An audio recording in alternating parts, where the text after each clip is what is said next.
Hey, today I wanted to talk with you about when you're buying a house, do you need seller concessions?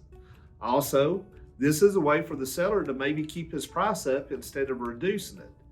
Right now, we're in a different market. Interest rates are higher than they have been.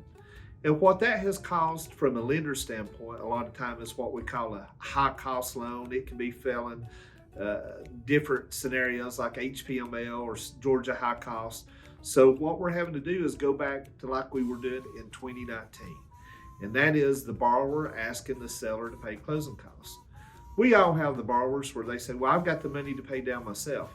I understand, but right now, the loan could be failing the points and fees test, so we're having to go back and ask the seller to pay closing costs. So let's say the seller had a house for $200,000 and he dropped it down to $195,000.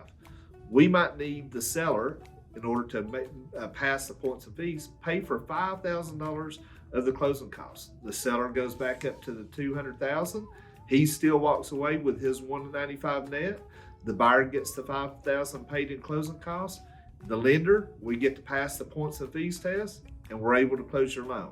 So before you start reducing the price of your house, work with your real estate agent. Say, maybe we just include closing costs paid by the seller.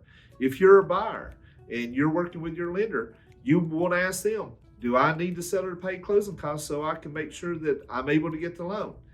If you have questions in regards to this, please give me a call, 423-316-3570.